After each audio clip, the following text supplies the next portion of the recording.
प्रभु यीशु मसीह के नाम में आपको अनुग्रह, शांति और आशीष मिले। एक बहुत अच्छा जेंटलमैन था, एक दफ्तर में काम करता था और किसी कारणवश वो एक दिन बहुत प्रवोक हो गया, उकसाया गया किसी परिस्थिति से या उसके बॉस से, और उसने मुंह से बहुत ही बुरी भाषा बोल दी, जैसे अभद्र भाषा बोलते हैं। और फिर थोड़ी देर बाद उसे खुद बहुत लज्जा महसूस हुई और उसका जो कलीग था, जो दोस्त भी था, उसे कहा, पता नहीं मैं क्यों ऐसे बोल गया, मैं ऐसा तो अंदर से हूं नहीं जो मैंने बातें बोल दी। तो उसके कलीग ने, दोस्त ने उसको कहा, देख, अगर ये तेरे अंदर ना होता तो ये तेरे अंदर से बाहर भी ना निकलता। ये तेरे अंदर था, इसलिए ये बाहर निकला। प्रभु यीशु मसीह ने एक बहुत अद्भुत बात बताई। मरकुस उसके 7वें अध्याय में लिखा है, जो मनुष्य में से निकलता है वही मनुष्य को अशुद्ध करता है, क्योंकि भीतर से, अर्थात मनुष्य के मन से, बुरी बुरी चिंता, व्यभिचार, चोरी, हत्या, परस्त्रीगमन, लोभ, दुष्टता, छल, लुचपन, कुदृष्टि, निंदा, अभिमान और मूर्खता निकलती है। ये सब बुरी बातें भीतर ही से निकलती है और मनुष्य को अशुद्ध करती है। कुछ लोग प्रभु यीशु के सामने खाने पीने की बात कर रहे थे कि ये चीज खाने से या हाथ ना धोने से व्यक्ति अशुद्ध हो जाता है। इस प्रकार की बहस प्रभु से करते रहते थे। तो प्रभु ने कहा कि तुम अशुद्ध तुम्हारे मन से ही होते हो, क्योंकि जो मन में होता है वही बाहर आता है। मत्ती 12:34 में प्रभु ने कहा, हे सांप के बच्चों, हे सांप के बच्चों, तुम बुरे होकर क्यों कर अच्छी बात कह सकते हो, क्योंकि जो मन में भरा है वही मुंह पर आता है। आपको मालूम है कि गाली देने वाले परमेश्वर के राज्य में प्रवेश नहीं करेंगे। अब ज्यादातर देखिए, जो धर्म का प्रचार करते हैं, जो धर्म के ठेकेदार हैं, जो धर्म की सेना बनते हैं, ये सबसे ज्यादा गंदी गालियां देते हैं, सबसे ज्यादा, किसी भी धर्म में क्यों ना हो। और उनको ये नहीं मालूम कि वो परमेश्वर के राज्य में कभी प्रवेश नहीं करेंगे, वो नरक ही जाएंगे। कितना भी यहां नारे लगा ले, वो नरक ही जाएंगे। 1 कुरिन्थियों 6 में लिखा है, क्या तुम नहीं जानते कि अधर्मी लोग परमेश्वर के राज्य के वारिस नहीं होंगे। धोखा ना खाओ, ना वैश्यागामी, ना झूठ की उपासना करने वाले, मैं अपने शब्दों में बता रहा हूं, ना परस्त्रीगामी, ना लुच्चे, ना पुरुषगामी, ना चोर, ना लोभी, ना पियक्कड़ और ना गाली देने वाले, ना अंधेर करने वाले कभी भी परमेश्वर के राज्य के वारिस हो नहीं पाएंगे। ऐसे लोग कभी भी परमेश्वर के राज्य के वारिस नहीं होंगे। दुनिया में आज सब भाषाओं में, सब देशों में लोग बहुत ही बुरी भाषा और गालियां यूज करते हैं। सोशल मीडिया पे लोग बहुत ही एक दूसरे को गालियां देते हैं। किसी के विचारों से सहमत नहीं होते, किसी और राजनीतिक पार्टी के होते हैं, तो इतनी बुरी बुरी गालियां देते हैं, है ना। लेकिन परमेश्वर इन बातों को देखता है।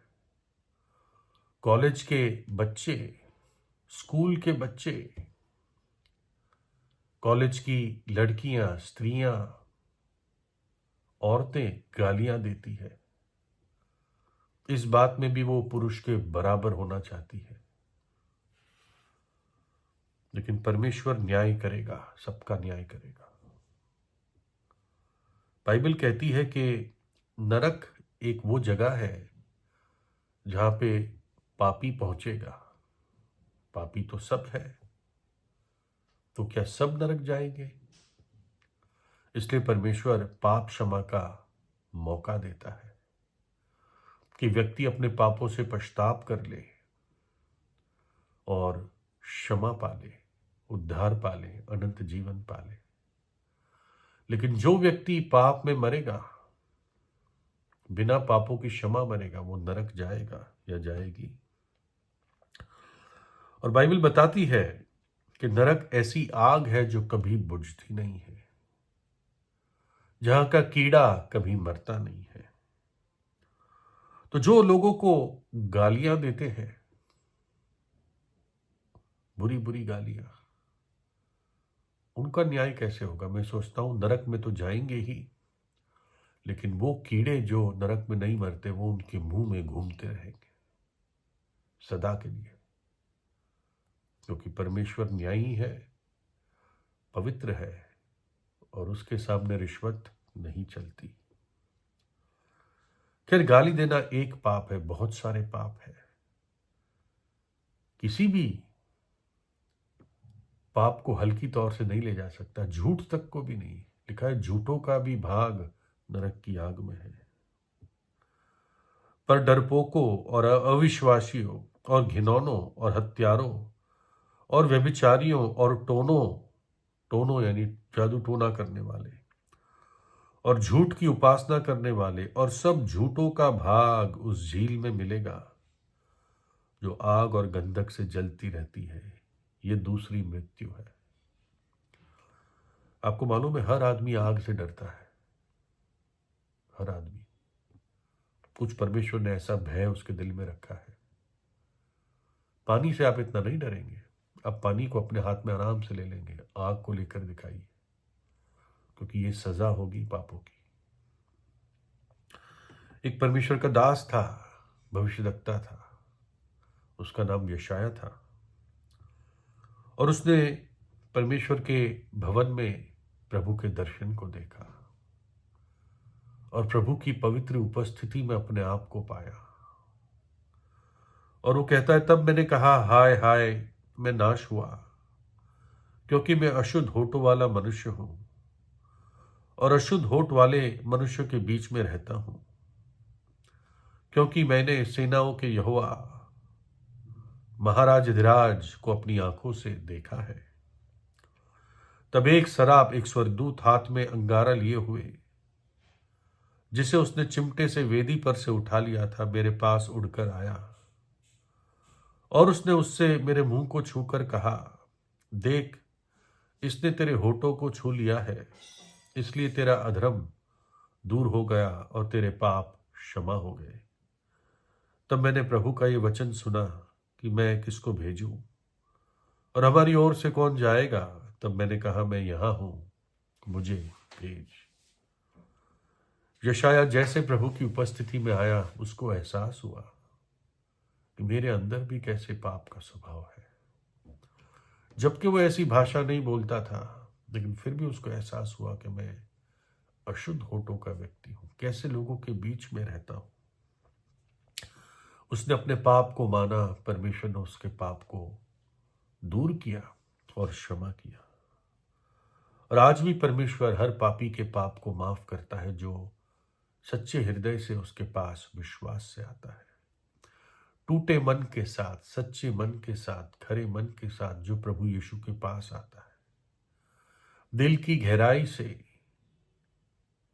किसी धर्म के पास नहीं, प्रभु यीशु के पास, ईसाई धर्म के पास नहीं, प्रभु यीशु के पास, जो जगत का उद्धार करता है, जिसने क्रूस पर हमारे लिए अपना प्राण दिया, अपना बलिदान दिया, उसका शरीर हमारे लिए क्रूस पर टूट गया, उसका संपूर्ण लहू आखिरी बूंद तक क्रूस पर बह गया, ताकि जब पापी पश्चाताप करके यीशु पर विश्वास करता है या करती है तो यीशु का लहू उसको सब पापों से शुद्ध कर देता है। परमेश्वर पिता उस व्यक्ति को क्षमा करता है। वो तीसरे दिन मृतकों में से जी उठा, युगान युग जीवित है।